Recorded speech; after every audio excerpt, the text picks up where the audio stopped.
Mon épouse Shirley et moi aimions beaucoup faire du jogging tôt le matin dans le parc près de chez nous. Tous les jours, nous remarquions 2 voitures stationnées côte à côte dans un coin un peu à l'écart.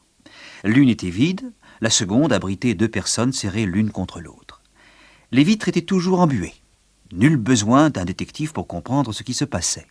Ces 2 amants cachés faisaient probablement croire à leurs conjoints qu'ils étaient au travail, alors qu'ils s'embrassaient et se caressaient dans un parc.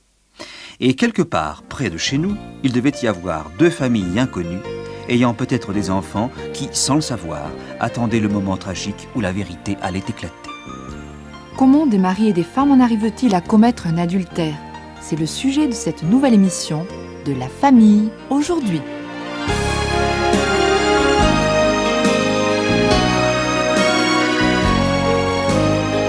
Bonjour et bienvenue à notre émission habituelle en compagnie du Dr Dobson, conseiller conjugal et familial. Au micro, Pascal Bardet. Docteur, aujourd'hui vous allez nous décrire l'évolution d'une relation adultère du côté de l'épouse, n'est-ce pas? Oui, Pascal. Dans les émissions précédentes, j'ai peut-être donné l'impression que l'infidélité était généralement le propre d'hommes égocentriques qui trompent leur fidèle épouse. Aujourd'hui, j'aimerais présenter le problème sous un autre angle. Je sais que de nos jours, les expériences sexuelles extra-conjugales sont de plus en plus courantes chez les femmes. Il suffit de regarder autour de soi pour s'en rendre compte. Et quelle en est la raison d'après vous? Eh bien, j'ai constaté que les épouses qui s'engageaient dans une aventure sexuelle adultère avaient en général traversé auparavant une série de circonstances particulières. Les femmes ont bien moins tendance que les hommes à s'engager dans des relations occasionnelles et multiples. Au contraire, les épouses infidèles sont des femmes très vulnérables qui se trouvent souvent entraînées dans des situations inextricables qu'elles n'ont ni recherchées ni prévues. Elles ont toute l'impression que ça leur est arrivé par le simple fait qu'elles ont croisé une autre personne insatisfaite au bon ou au mauvais moment. Pourtant, les conséquences de cette infidélité sans préméditation sont tout aussi terribles que l'adultère au premier degré. Pour mettre en garde nos auditrices féminines contre ce péché et aider leur mari à en éviter les circonstances fatales, je vais brosser ce que j'ai appelé le profil de l'adultère. Il reflète un des itinéraires les plus communs vers l'inconséquence féminine. On peut le diviser en 11 étapes distinctes. Permettez-moi d'apporter une précision à nos auditeurs. Oui. Chaque stade d'une liaison amoureuse sera décrit d'abord du point de vue de l'épouse et ensuite de celui du mari, en gardant à l'esprit que c'est la femme qui a une aventure. Quelle est donc la première étape, docteur? Eh bien, au départ, l'épouse est en manque affectif. Elle est trop souvent seule, souffre d'une mauvaise estime de soi et a du mal à se faire des amis. Elle recherche un peu de romantisme auprès de son mari, mais il ne le remarque pas. Elle commence donc à se plaindre, à critiquer continuellement, ce qui augmente encore le fossé entre eux. Le mari, de son côté, a des engagements professionnels à honorer. Il occupe une position stimulante, mais qui exige beaucoup, et lorsqu'il rentre à la maison le soir, il a épuisé toute son énergie émotionnelle. Il aime sincèrement sa femme, mais n'a guère le courage de lui apporter beaucoup de soutien psychologique. L'étape numéro 2 commence lorsque la frustration et la dépression de l'épouse font peu à peu place à la colère. La femme se met alors à assommer son mari de reproches pour ses manquements à la maison. Il réagit en cherchant timidement à mieux comprendre sa femme, surtout lorsqu'un orage vient d'éclater entre eux. Mais comme certaines habitudes sont difficiles à perdre, il est toujours aussi accaparé par son travail, qu'il le veuille ou non, et retombe constamment dans ses vieux travers. Il est facile d'imaginer qu'à un tel stade émotionnel, une femme puisse devenir vulnérable à une aventure amoureuse. Mais venons-en à l'étape numéro 3.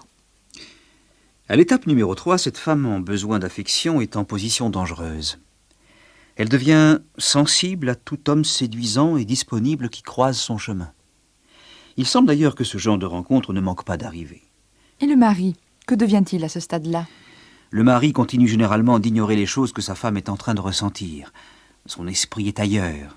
Il souhaiterait beaucoup qu'elle soit plus heureuse, parce qu'il aime vraiment son épouse et ses enfants. Mais il n'a aucune idée de ce qu'il pourrait faire pour changer la situation. Pendant ce temps, la relation extra-conjugale se concrétise petit à petit. Ce n'est pas que les amants se jettent l'un sur l'autre avec avidité, Mais l'aventure progresse lentement, les rencontres discrètes sont plus fréquentes et l'amitié se développe. Bien sûr, la femme se sent coupable, mais l'attrait est irrésistible. De toute manière, son mari ne semble pas se préoccuper d'elle. Et finalement, ce qui devait arriver arrive. Il se retrouve au lit. Le mari, quant à lui, ne se doute toujours pas de l'infidélité de sa femme. Il remarque bien une certaine froideur et une diminution du besoin d'attention de sa femme, mais il n'a encore aucun soupçon. Durant cette période, son épouse devient de plus en plus hostile, mais il a déjà tellement l'habitude qu'elle le traite ainsi. C'était l'étape numéro 4, celle où la relation adultère commence réellement. Que se passe-t-il alors au stade numéro 5 ? L'activité sexuelle clandestine s'intensifie avec son cortège de conséquences, la culpabilité, la peur et les passions sauvages. La vie spirituelle de l'épouse se dégrade rapidement, parce qu'elle ment, veut cacher sa double vie et cherche à justifier son comportement. Il est bien difficile de jouer les épouses fidèles quand on se donne entièrement à un autre. Elle perd toute attirance sexuelle envers son mari et, pour la première fois, il s'inquiète de voir leur relation conjugale se détériorer. Il n'a pas de preuves concrètes pour étayer sa suspicion, mais il sait intuitivement que quelque chose a changé. À ce stade, il réagit encore de manière confuse. Mais il semble que les choses se gâtent à la phase numéro 6, n'est-ce pas ? Pas pour l'épouse, Pascal. Elle poursuit son aventure avec intensité. Mais pour le mari, il commence à faire quelques découvertes, en général par hasard. D'abord, c'est la consternation totale. Il n'arrive pas à croire ce qui est arrivé. Les deux conjoints se retrouvent face à face pour une des rencontres les plus pénibles et déplaisantes de leur vie. Le souvenir en restera gravé dans leur mémoire à jamais. Que se passe-t-il après cette confrontation ? La femme cache sa honte et sa culpabilité derrière des tentatives de justification et des récriminations contre son mari. Elle n'avouera rien qu'elle ne soit obligée de dévoiler. Selon la fragilité des preuves dont dispose son mari, la femme peut très bien continuer à mentir et à nier. En revanche, d'autres craquent, pleurent abondamment et implorent le pardon. Pour la première fois, le mari ressent une grande douleur intérieure. Alors qu'il n'avait que rarement du temps pour elle, son épouse infidèle devient subitement la préoccupation la plus importante de sa vie. Il se met à genoux, pleure, la supplie, et fait des concessions pour tenter de regagner ses faveurs. Quelle situation déplorable! Et comment réagit-elle à ces larmes et à ces supplications ? C'est un moment critique. Réalisant les implications spirituelles de leur comportement, certaines femmes décident de ne pas sacrifier leur famille et de se réconcilier avec leur mari. D'autres, malheureusement, sont bien décidées à mener leur propre vie et à partir avec leur nouvel amant. Ces femmes-là éprouvent bien sûr une certaine pitié pour leur mari et ne veulent pas lui faire de mal, mais elles le trouvent ennuyeux et méprisable. La douleur ressentie par le mari s'intensifie. De toute sa vie, il n'a jamais connu une telle tension. Il est déchiré par des sentiments de colère, de culpabilité, de remords, d'amour, de haine ou de désespoir. Il commet toutes les erreurs décrites dans les émissions précédentes, les concessions, la panique, les compromis, les menaces de violence et le rejet de soi. C'est lui maintenant qui souffre du manque d'estime de soi expérimenté par son épouse. Si elle décide de se réconcilier avec son mari, je pense que l'histoire s'arrêtera là. Mais que se passe-t-il si elle s'entête à poursuivre son aventure ? À partir de là, le schéma classique peut emprunter plusieurs directions selon la réaction de la femme. Nous ne suivrons que celui où l'aventure continue. À l'étape suivante, la femme commence à vivre des tensions psychologiques extrêmes. Le bien-être de ses enfants la tracasse et elle est consciente qu'il souffre. Pour la première fois, elle constate aussi les défauts et les erreurs de son nouvel amant. Et le beau rêve romantique commence un peu à se ternir. La dure réalité du divorce lui saute aux yeux dans toute sa laideur. Est-ce bien ce qu'elle veut ?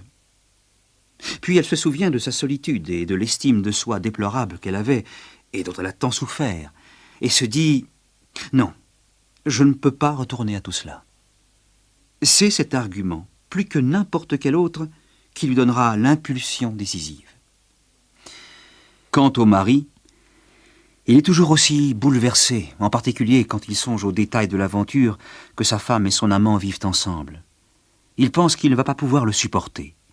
Et cette panique se répercute dans tout ce qu'il fait. Son travail en souffre et son visage est tourmenté. Malheureusement, son attitude n'inspire aucun respect et ne fait qu'aggraver une situation déjà tendue à l'extrême. Si je comprends bien, ils vont décider de divorcer. Hélas, oui, Pascal. Les enfants sont tiraillés entre leur père et leur mère. Ils deviennent l'objet de luttes et de contestations entre eux. Des paroles dures sont échangées. Les larmes coulent. Quand elles ont séché, la vie continue. On apprend à survivre. Mais de temps à autre, le soir, juste avant de s'endormir, ou peut-être dans un moment paisible, la femme se dit malgré tout « Mais qu'ai-je fait ?» Le mari se débat pour ne pas sombrer dans le chagrin et la dépression, et la souffrance se transforme en colère. Il peut nourrir une hostilité profonde, mais silencieuse envers sa femme. Il n'accepte plus les accusations pour ce qui est arrivé. Au contraire, il se sent trahi. Et maintenant, quelles que soient les circonstances, jamais il n'accepterait de reprendre sa femme. Il commence à se préparer mentalement à tout ce qui pourrait encore lui arriver. Et ceci nous amène à la dernière phase. En fin de compte, la femme épouse son amant, et pendant un certain temps, la vie est passionnante. Mais bientôt, ce mariage prend la même tournure que le premier. Fini le grand frisson. La vie redevient monotone. Leur mariage peut réussir ou échouer. Les probabilités d'un nouvel échec sont plus élevées que lors du premier mariage, peut-être parce que les deux conjoints ont démontré un certain penchant à flirter avec des personnes mariées. Tous les deux sont certains qu'ils ont bien agi, sauf quand elle pense aux enfants, elle se sent coupable. L'homme passe peu à peu de l'amertume à l'apathie. La vie redevient normale, sauf que son épouse est partie. Il va probablement se remarier, parce que les hommes divorcés sont bien plus demandés que les femmes divorcées. Il se lance de nouveau dans son travail et tire un trait sur le passé. Il n'a plus aucun remords, sauf quand il pense aux enfants. Il se sent coupable.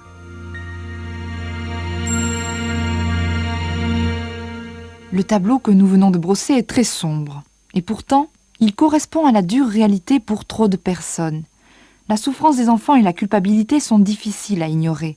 Nous prions tous les jours pour ceux d'entre vous qui avaient peut-être connu une telle situation. Nous croyons qu'aucun mariage n'en viendrait à l'adultère si mari et femme étaient plus conscients des besoins l'un de l'autre. L'équipe de la famille aujourd'hui désire que vous repreniez courage, étant persuadée qu'il y a encore de l'espoir. Souvenez-vous, la chose la plus importante, c'est que le Seigneur vous aime et veut vous aider. Si vous vous tournez vers lui, il commencera à intervenir dans votre situation. Cette émission a été réalisée par La Famille aujourd'hui, avec des enseignements tirés du livre écrit par le Dr Dobson, intitulé « Love must be tough », que nous pourrions traduire par « L'amour doit être ferme », publié par Wordbooks. Ershkis Faloudi prêtait sa voix au Dr Dobson. Quant à moi, Pascal Bardet, je vous donne rendez-vous sur cette même antenne pour une nouvelle émission de La Famille aujourd'hui.